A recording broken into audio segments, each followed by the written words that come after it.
درود بی‌پایان به ایران، درود بی‌پایان به همه شما دوستان عزیزی که بیننده این برنامه هستین. در خدمت شهرام سبزواری گرامی هستم. در مورد اتفاقات چند هفته گذشته میخوایم با هم صحبتی بکنیم، ببینیم اصلا این حمله اسرائیل پیامدش چی بود، چه اتفاقی واقعا افتاد اون شب، به صورت کارشناسی کنم برامون ببینیم، متوجه بشیم که چی شد و چه پیامدهایی در پی داره. آیا واقعا اینا حمله میکنن؟ یعنی جمهوری اسلامی که میگه ما نمیدونم جبران چیز وعده صادق 2 و این صحبت رو ببینیم که واقعا چقدر اینا میتونه به قابل اعتناس این ادعاها. میریم پیش شهرام سبزواری گرامی. شهرام جان درود بر شما. درود افشین جان، درود به شما و بینندگان عزیزت. یادی بکنیم و بچهای اکباتان تو این هیاهوهای حمله اسرائیل و اتفاقاتی که داره میفته داخل کشور و مهندسی اجتماعی که رژیم داره انجام میده، بچهای اکباتان رو دوباره بردن به دادگاه و یه سری رأی‌های جدید براشون صادر کردن. هنوز مشخص نیست، ولی خب بچه‌هایی که با قرار وثیقه بیرون بودن رو دوباره بردن زندان نیک کردن. یادی بکنیم از اینا، فراموششون نکنیم، حمایتشون بکنیم، بلکه بتونیم یه کمکی بهشون کرده باشیم. بله، ممکنه احتمالش هم هستش که از ترس خیزش بعدی که ممکنه در راه باشه. حالا در ادامه میرسیم به این موضوع که بیشتر راجبش صحبت خواهیم کرد. خب بریم به اون شب واقعه که حمله شد به جمهوری اسلامی، ببینیم چی شد. 2 انفجار دور تهران شد، یکی پارچین، یکم کنار مرقد.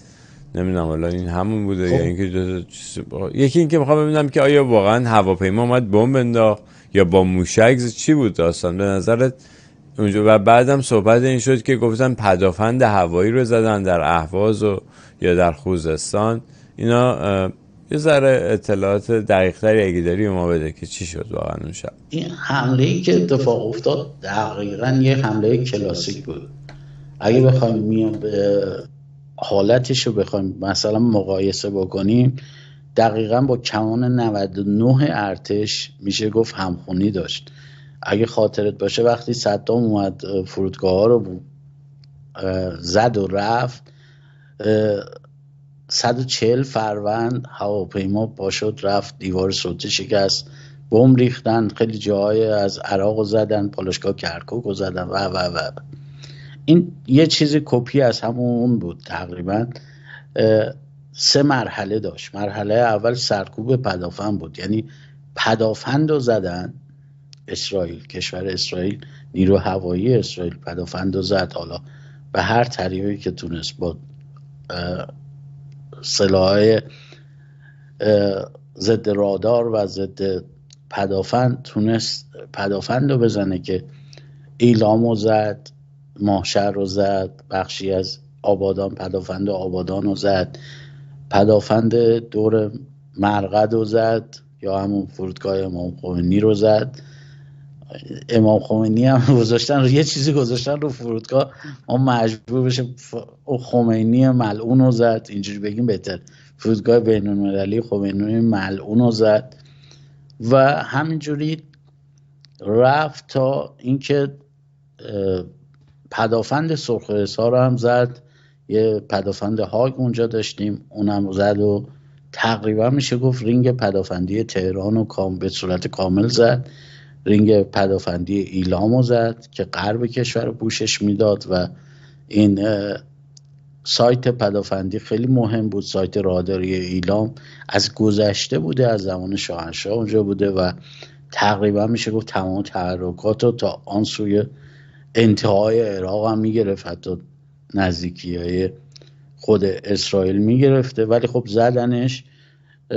سایت ماهشهر رو زد و بعدم اومد آبادان و اینا رو زد. پس از اینکه سرکوب پدافندی، حالا تو عملیات بهش میگن سرکوب پدافند رو که زد ناکار کرد، دیگه اومد اهداف داخلی و نظامی رو زد. مثلا پارچین رو زد، خوجی رو زد، رفت بخشی از صنایع شیراز رو زد، به انضمام بازم پدافند شیراز رو تو این مرحله دوباره زد و تا کار به جایی رسید که شاهرود رو زد. شاهرود رو که زد، ببینید شاهرود فاصلش از نقطه‌ای که اون تأسیسات شاهرود زده تا مرز کشور چیز حدود 900 کیلومتر فاصله هوایش، یعنی همونی که از اسرائیل اومدن دقیقاً عمق نفوذش میشه داخل کشور. و اون دقتی که زده، یعنی اومده بین اون همه تأسیسات و سوله‌ای که اونجا بوده، دقیقاً سوله‌ای که باید میزده رو زده.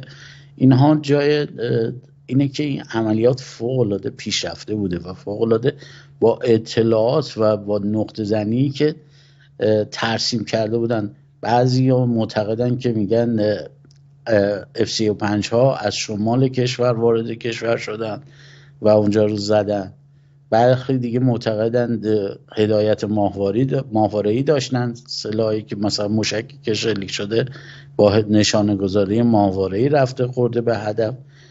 و چون اسرائیل دستشو باز نمیکنه، قطعاً نمیشه به صورت دقیق مثلا موشک راکس استفاده کرده، اسپارو استفاده کرده یا فلان موشک استفاده کرده.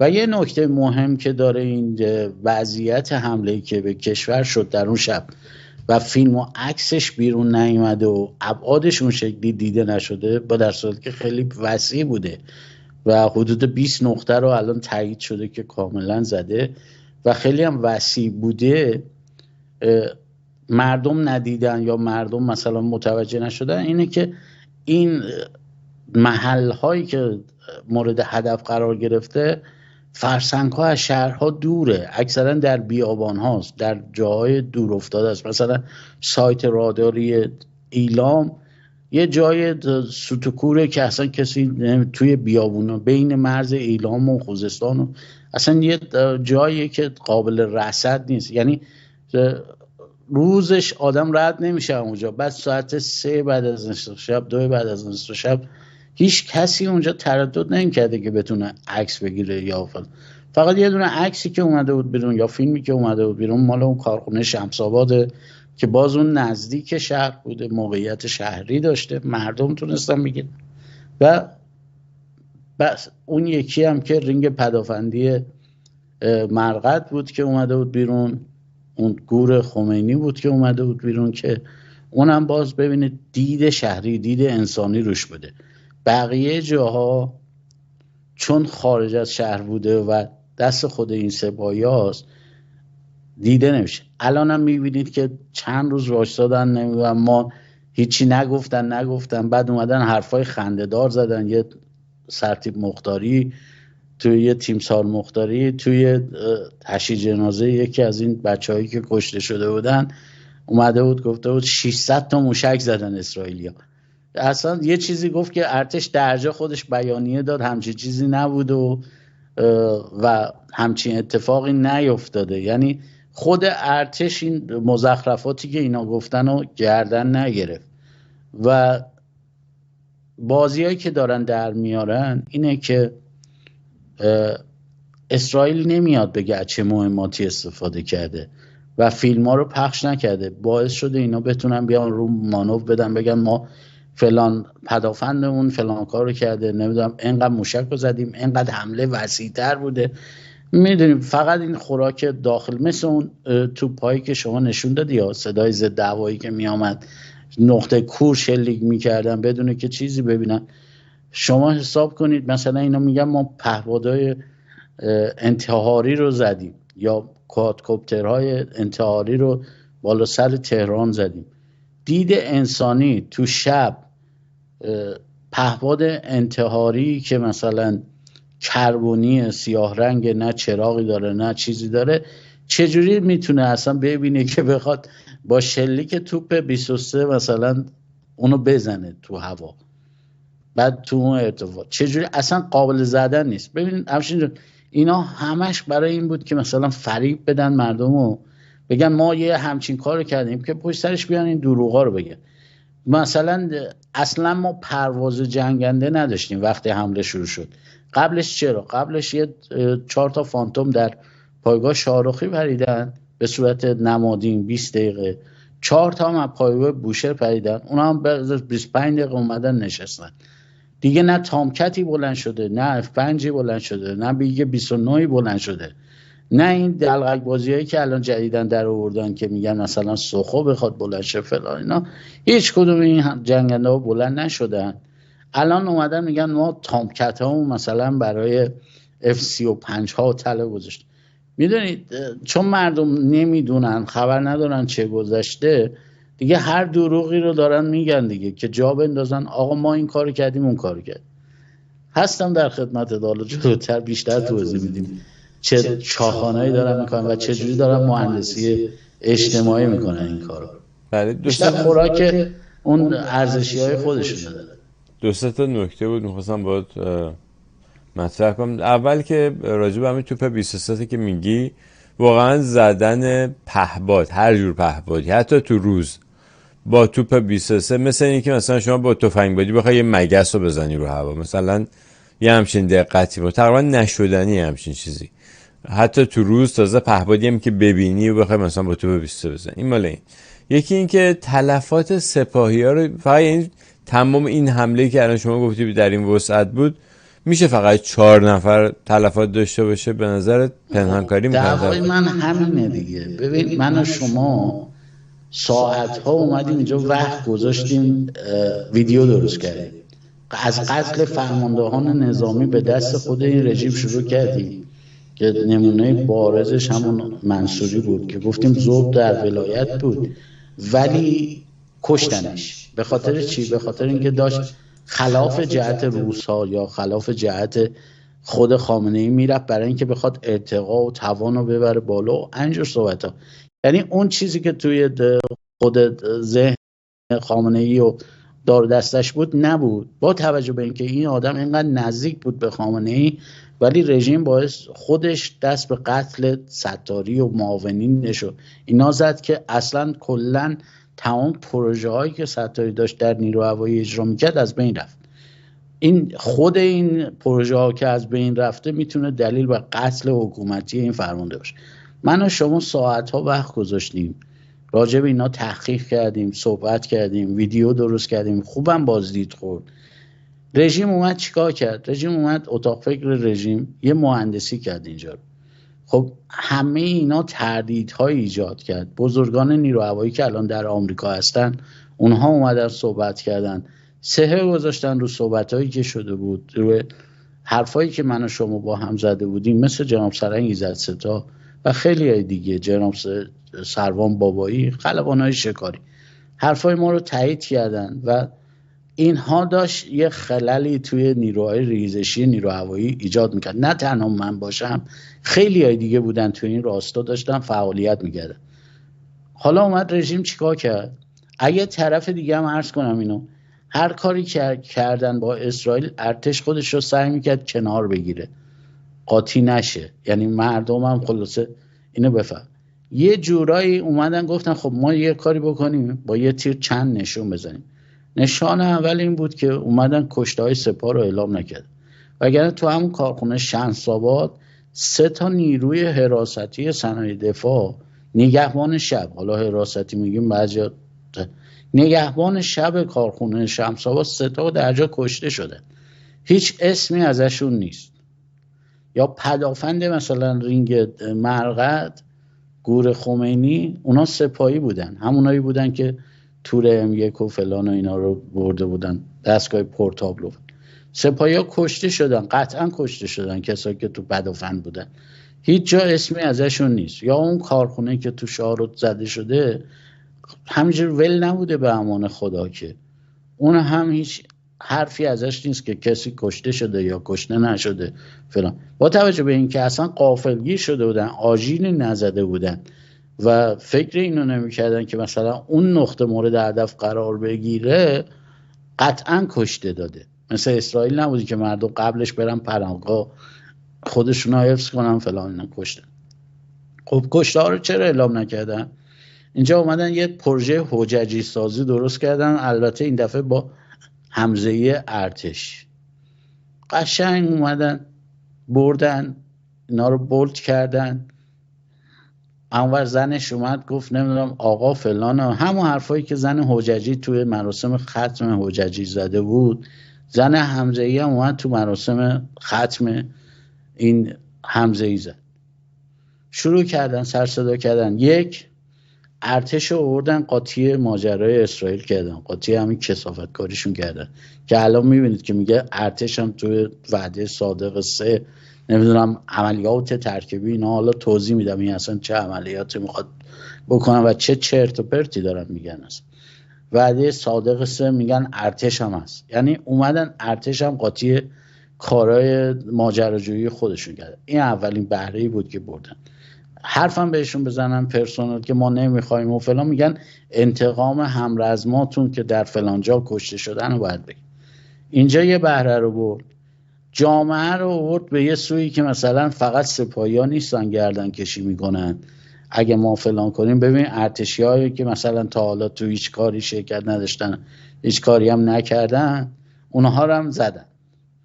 مظلوم نمایی و فلان و ایناست. خب دقیقاً برای پرسنلی هم که داشتن ریزش میکردن، شما اگه اون تصاویر توییت ها رو بذاری که چجوری رصد میکنن، توییت هایی که زده شد، عنوانایی که گفته شد، حرفایی که زده شد، روی احساسات، روی حس وطن پرستی هموطنان، اونا رو میبرن توی کلاس های آگاهسازی و توی مساجد پادگان ها و توی خیلی جاهای دیگه به زور میشونن پرسنلو. بعد میان میگن نگاه کن مردمی که میخوان مثلا فردا بیان ایران یا کسایی که تو ایرانن میگن ارتشی نمیدونم خائن، ارتشی فلان و بیساره. یعنی هرچی من و شما کسایی که مثل من و شما فکرشون این بود ریزش نیروهای مسلح رو زیاد کنن، به این وسیله میخواستن پنبه بکنن. که این بود که ما خیلی صحبت کردیم راجبش و خیلی حرفا رو زدیم و حالا خودت هم میدونید که توی پشت صحنه من تو خیلی بارها راجع به این مسائل صحبت کردیم که چه اتفاقی افتاده و این پیوند مردم و نیروهای مسلح است که میتونه یه تغییری در نظام ایجاد بکنه. ما میتونیم سریعتر بدون هزینه، کمترین هزینه جانی از این رژیم عبور کنیم. تغییر در حقیقت تغییر در سرنوشت مردم ایران و ایران ایجاد بکنیم. بذار اینجوری بگیم. دقیقاً. بله. راحت‌تر و سریعتر انجام میشه. وگرنه اینجوری بشین اونا واسه خودشون اینا واسه خودشون اصلا شدنی نیست. این موضوع خیلی موضوع مهمیه و حتما ادامه میدیم در همین موضوع. فقط قبلش من یه سوال دیگه دارم. میخوام بدونم که این سامانه S300 رو میگن زدن، بعد گفتن که اینا رو کدش رو داده بودن به نمیدونم اسرائیل، به خاطر همین عمل نکرده و زدن. این چقدر درسته این حرف؟ ببین این بحث S300 من اتفاقا توی کیان لندن یه دونه مقاله هم راجع به این دارم. بحث S300 اصلا مال الان نیست، یعنی همون موقعی که 15 سال التماس کردن، 10 سال التماس کردن بعد بهشون دادن، S300 رو درجا کدینگشون هستن که ظاهرا داده بودن به اسرائیل، یا شاید هم اینها اومده بودن ازش یه چیزی ساخته بودن که ما نمیدونم میتونیم فلان کنیم بیسار کنیم. سال 96 یا 97 دقیقا تاریخش یادم نیست، S300 اومدن داخل تهران عکس گرفتن و رفتن.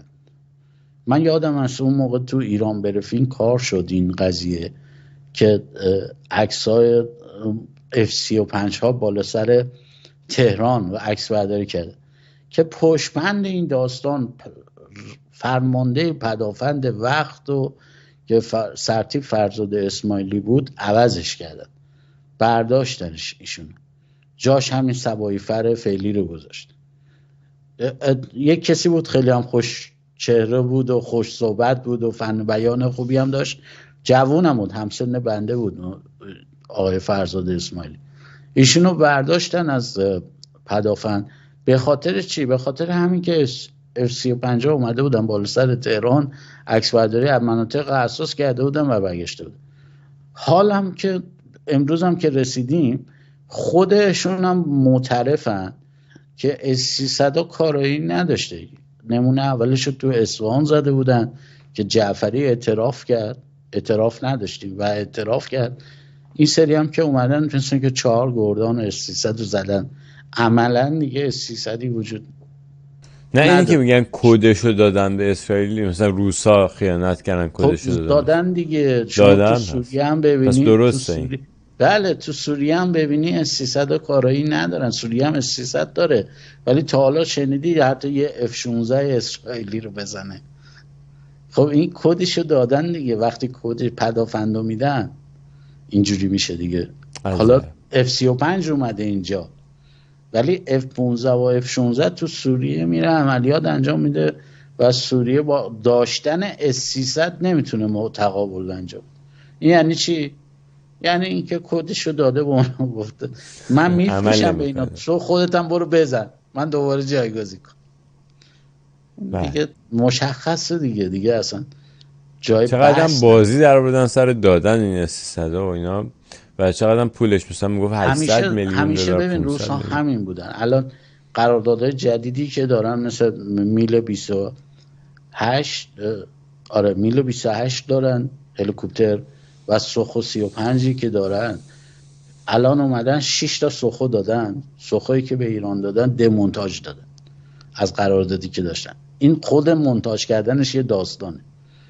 بعد سوخوها رو که اومدن حالا مونتاژ کنن، تسلیحاتی که با این سوخوها، سلاحایی که با این سوخوها هم میشه رو بهشون ندادن. خب همین دیگه مثل تفنگی میمونه. به شما من یه تفنگ میدم، اصلا فکر کن بهترین تفنگی که مثلا میتونی ازش استفاده کنی، فشنگ بهت ندم.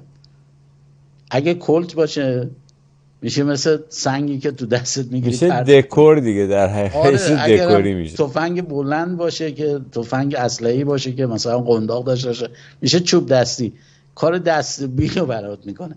الان این سوخوها هم همینه دیگه، فقط فکر کنم کار آموزش رو انجام بده با توجه به اینکه حالا تو فشار بودن، خودشون نیاز به یه سری وسایل نظامی ایران داشتن مثل پهپادها مثل موشک‌ها دیگه، رو ناچارن اومدن 6 تا سوخو دادن. سوخوها هم اولا دمونتاژه، بعد بشینن مونتاژ کنن ببرن تو خط تولید، خودمون زمان میبره تا اسفند. بعدش هم که حالا بعد ببینیم بهشون تسلیحات نظامیشو میدن یا نه. روسیه همیشه سر انرژی اتمی هم همین کار کرده، سر مسائل نظامی هیچ جای دنیا میشه گفت سر میگ های 29 که سال 70 و چند خریده بودن از روسیه همین کار کرده، یعنی لاستیکو بهشون نداده. همون ستاری یه پروژه خودشون اومده بودن درست کنن، ارتقا بدن رو میگ های 29 که سوختشو زیاد کنن، توان رزمیشو زیاد کنن. روسیه جلوشون وقتی خبردار میشه جلوشون رو میگیره و اجازه ارتقا دادن نمیده، میگه اگه قرار ارتقا بدید ما باید باشیم، که اونا میان از دانش این بچهای جهاد خودکفایی نیرو هوایی بهره میبرن برای اینکه بتونن میگه 29 هاشون رو ارتقا بدن. روسیه صنعتی نه داشت که الان آویزون کشور تحریم نمیدونم مثل ایران نبود که بخواد موشک ازشون بگیره، پواد بگیره فلان یا بگیره، کره شمالی خودش یا از کره شمالی بخواد مثلا بره سرباز بیاره. روسیه مشخصه دیگه وقتی ارتشش توان نداره یعنی چی؟ یعنی بحث نظامیش ضعیفه. درست. خب برگردیم به همون بحث تخریب ارتش به نوعی. خب کشته‌های سپاه رو اعلام نکردن، خیلی حساب شده برای اینکه بگن که ارتش بوده. من حتی دیدم که یه کلیپ هایی گذاشتن که تو کلاپاس یک کسی اومده، اولا کلاپاس اصلا پلتفرم جمهوری اسلامی هست به کنار، ولی اومده یک کسی تو کلاپاس گفته که مثلا اینا همون کسایی هستن که موشک زدن به هواپیمای اوکراینی، در صورتی که دیگه خود حاجی زاده اومد گفت که ما زدیم.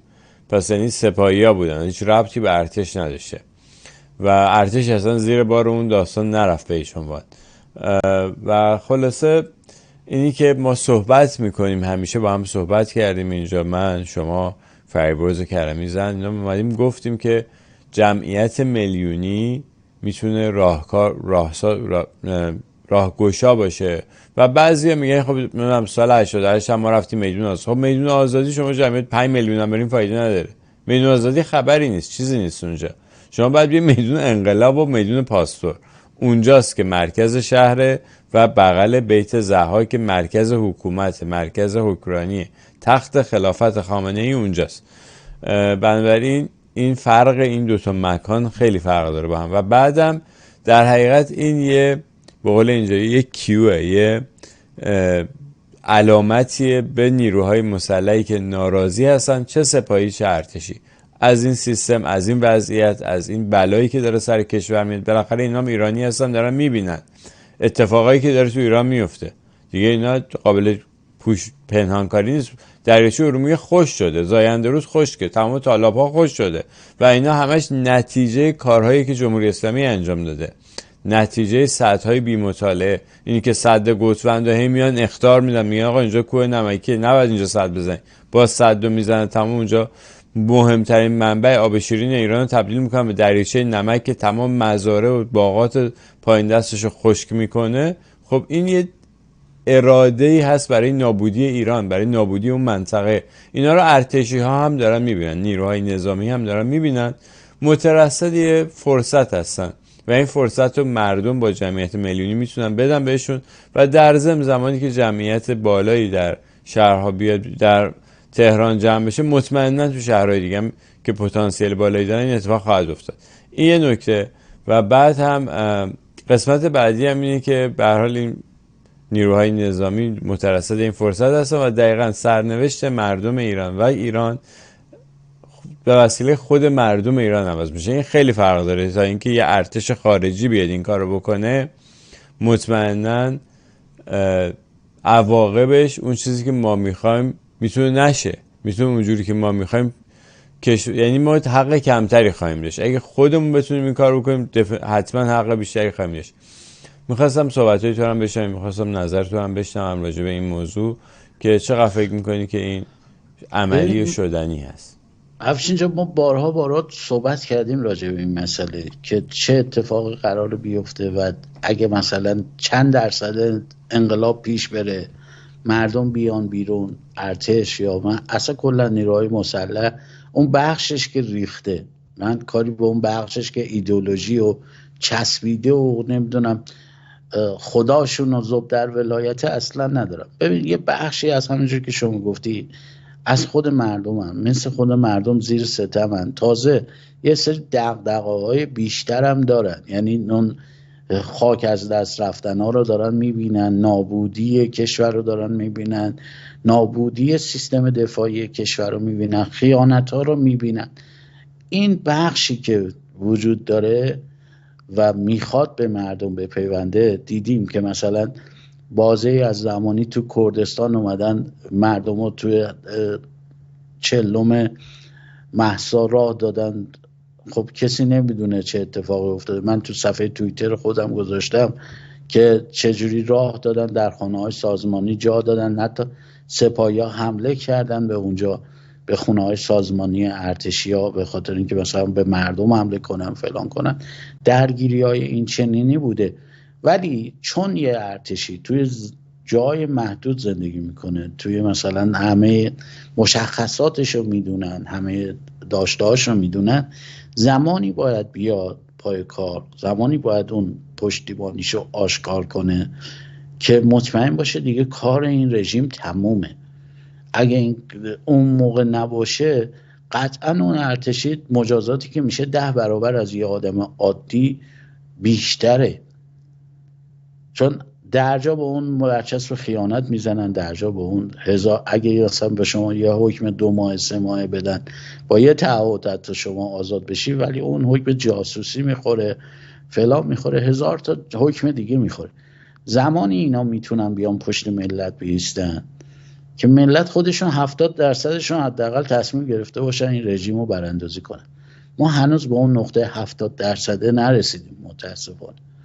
هر روزی به اون 70% برسیم، مطمئن باشید نیروهای نظامی اون بخشش که ریخته، اون بخشش که مترصد یک فرصته برای اینکه بتونه امورات رو دست بگیره، میاد پشت مردم قرار میگیره. و اینم بگم اونی که میاد، نظامی که میاد پشت مردم قرار بگیره، نمیاد که مثلا فردا تانک بیاره کف خیابون مثلا تهران یا وسط شهر. خب چند درصد از این دوستان، از این عزیزان کشور ما که حتی از پشت پنجره ها تیر خوردن و کشته شدن. شما فکر کن تو شهر تهران یه تانک بیاری شروع کنی تیراندازی کنی به فلان نقطه یا 20 نقطه، تلفات خیلی زیاد میشه.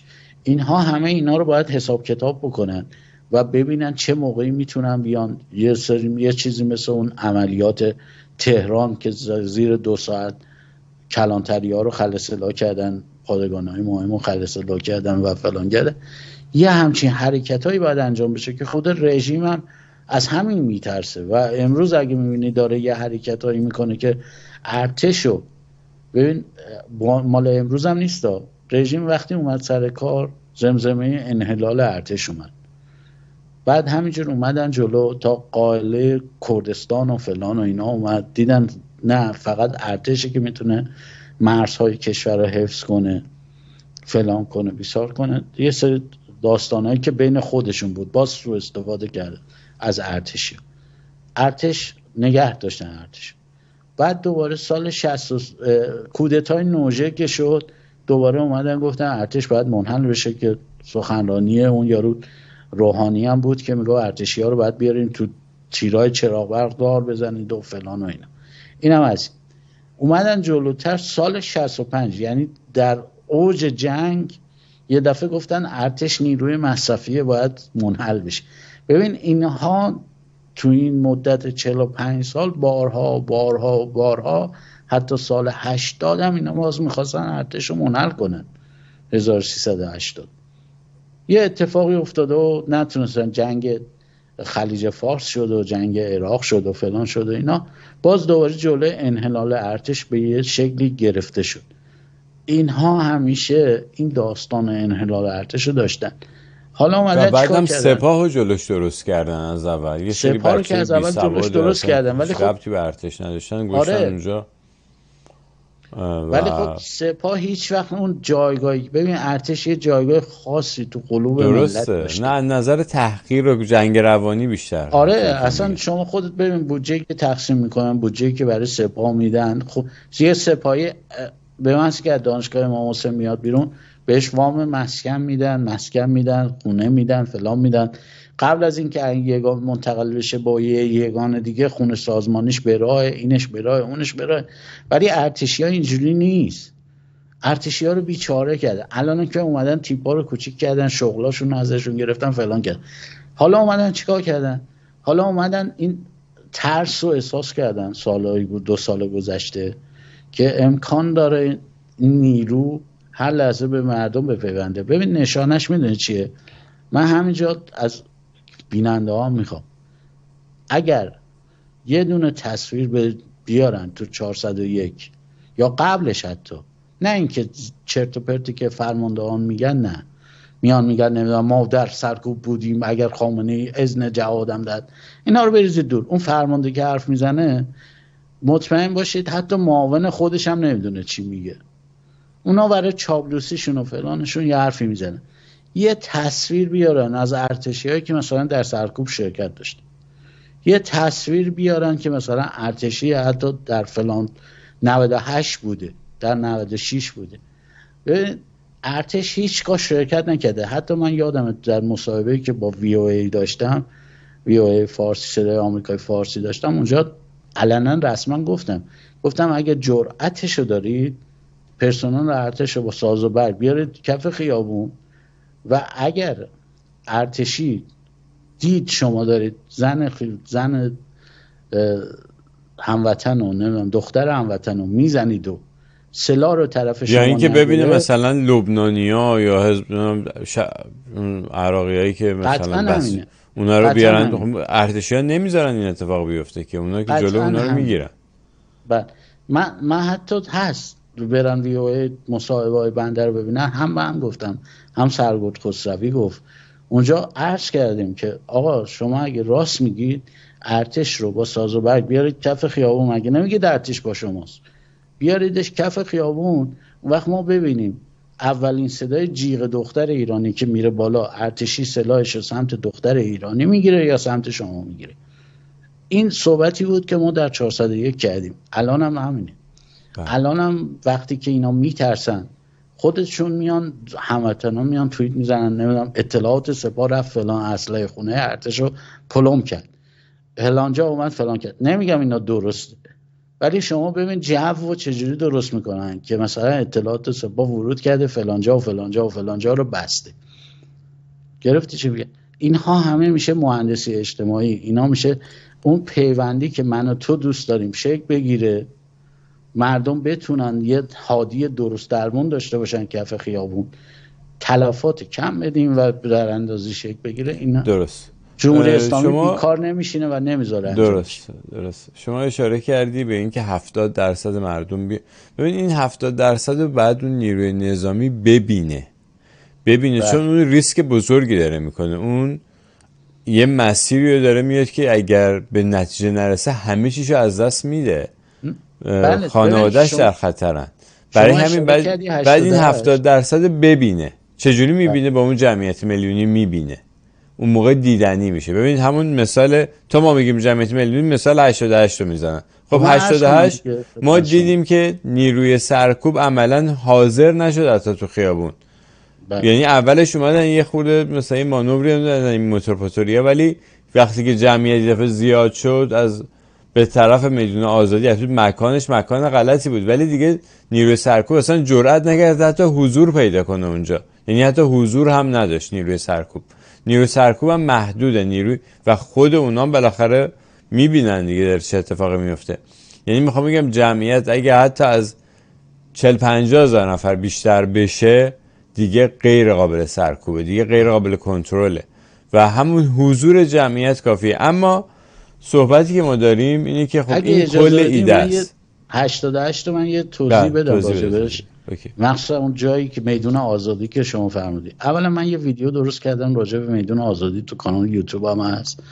عرض کنم خدمت شما تجمعاتی که ببینی از روز اول این شورش 57 تا امروز، اونهایی که مردم با هم قاطی بودن، یعنی همه قشر مردم بودن، تو میدون آزادی بوده. از رژه ارتش بگیر تا نمیدونم 22 بهمنشون بگیر، جشن 22 بهمنشون بگیر، روز قدسشون بگیر، روز فلانشون بگیر، چون میدون آزادی براشون قابل کنترله. دلایلش هم تو اون ویدیو گفتم. و این که فشار اون میدون آزادی به نقاط حساس نمیاد، ولی میخوان وقتی که میخوان چیزای جشنای حکومتی یا نمیدونم لشکرکشی‌های حکومتی که رو میخوان راه بندازن، فقط قشر خودشونن، میانن چیکار میکنن؟ تو میدون کاخ راه میندازن، یا همون میدون فلسطین امروزی، میان اونجا جشنای حکومتیشون رو راه میندازن، به خاطر اینکه هم بیشتر دیده بشن، همین که کنترلشون دست خودشونه، هر وری بگن میرن. ببین میدون آزادی چون براشون قابل کنترل هست، سال 88 هم اشتباه همین بود. اون جمعیت اولا جمعیت اعتراضی بود، جمعیت براندازی نبود. رفتار برانداز با رفتار معترض فرق میکنه، اینا هم من میدونم هم شما میدونید.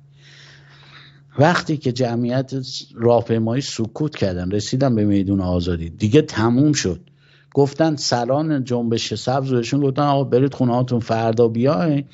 4 تا از خودشون اومدن به اون پایگاه بسیج کوکتل مولوتوف انداختن که اونها هم مثلا پاسخ دادن و از اونجا شروع کردن به فرض سرکوب. موقع تموم شدن وقتی مردم رفته بودن، اکثر جمعیت رفته بودن، وگرنه اون بحبوحی که جمعیت حتی میلیونی تو میدون آزادی هم بود، به قول شما که درست هم فرمودید، جرأت برخورد کردن یا جرأت تقابل نداشتن با ملت باید اینو بدونن. جمعیت از یه حدی که بگذره دیگه نه قدرتشو دارن باش برخورد کنن، نه میتونن باش برخورد کنن.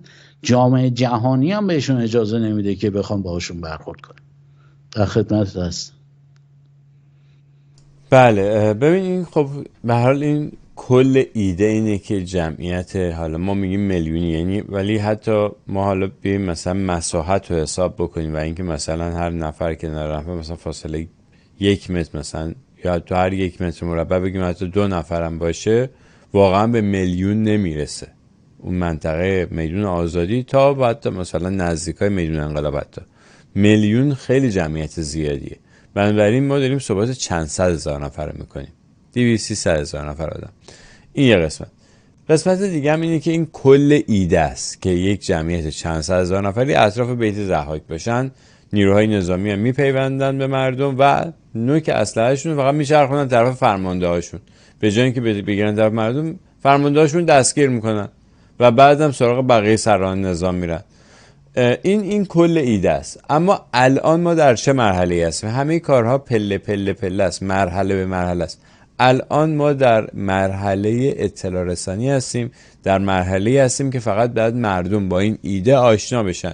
یعنی این ایده رو چون ما رسانه‌ای که نداریم، ولی مثلا این برنامه فوقش 50,000 تا ویو پیدا کنه، ما باید 80 میلیون نفر رو حداقل یه بار بشنون این ایده رو. ما هم که مثلا رسانه ماهواره اونجوری نداریم به اون قدرت مثلا ایران اینترنشنال یا من و تو اینا که میلیون ها نفر بیننده داشته باشه. بنابراین این وظیفه میفته به گردن شمای بیننده، شمایی که دوست داری از شر این حکومت خلاص بشی. حالا شهرام جان گفتش که 70%، من فکر می‌کنم بالای 90% مردم ایران از همه اقشار مختلف خسته شدن از این وضعیت. تنها یه بخش خیلی کوچیکی هستن که راضی ان از ادامه جمهوری اسلامی به خاطر معنویات، به خاطر پولی که به جیبشون میره. همین، هیچ دلیل دیگه هم نیست، هیچ دلیل اعتقادی، هیچ چیز دیگه هم نیست. یه سری به نظر من یه آدم خائن فرصت طلب هستن که فقط میخوان به فکر جیب خودشون هستن. اونها هستن که کنار این حکومت هستن. بقیه مردم خستن، رفاه و آرامش از زندگیشون سالهاست که رخبر بسته و برای تغییر این وضعیت حاضرن که حرکت کنن، اما بعد باور کنن که حرکتشون به نتیجه میرسه. و این با اطلاع رسانی، این که شما مثلا اب نداره اگه اون آدم حتی فکر میکنی که این هیچ وقت باور نمیکنه، شما فقط بگو، یه بار بگو، بذار یه بار گوشش این ایده به گوشش برسه، مطمئن باشی یه جای دیگه هم برای این ایده به گوشش برسه، چند دفعه که این اتفاق بیفته اونم باور میکنه و همه چیز تو همین باور است. یعنی وقتی مردم باور کنن این چیزی، اون اتفاق میفته. بنابراین این اطلاع رسانی خودتون رو دست کم نگیرید. نقش بسیار مهم و پررنگی خواهید داشت در تغییر سرنوشت خودتون و آینده کشورتون. شهرام جان، شما اگه سخن پایانی داری گوش میکنید. من عرضم اینه، اون قسمت 70% درست کنم. ببینید 70% که من عرض کردم، منظورم این بود 70% مردم اون فعل خواستن براندازی رو صرف کنن. 90% ناراضی هن. شاید من بگم 95% ناراضی هن، چون یه قشر 5% الان میگم بالای خط فقرن. حالا یکی به خاطر معیشته، یکی به خاطر کارشه، یکی به خاطر زندگی راحتی ندارن. حتی میگن اونی هم که برخوردار و توانمند مالی هست، دل خوشی برای خرج کردن نداره. این چیزهایی که ما شنیدیم. عرض کنم خدمت شما، اون 70% باید بخوان براندازی اتفاق بیفته. همینجور که در اون جنبش عرض کردم، رفتار اعتراضی با رفتار براندازی، رفتار گله شکایت و ناراضی با رفتار برانداز بودن فرق میکنه. تغییر رژیم رو بخوان و اینو ثابت کنن که ما میخوایم رژیم تغییر کنه، قطعا خیلی اتفاقا میفته. الانم حالا با ماجراجویی های سپاه که میخواد حالا ارتش هم با خودش قاطی کنه و این چرت و پرتایی که میشنویم از زبان این فرماندهان نظامی خودفروخته، هر اتفاقی برای کشور ما بیفته و هر خونی از دماغ کسی بیاد، مسئول مستقیمش حکومت و این ذوب در ولایت ها.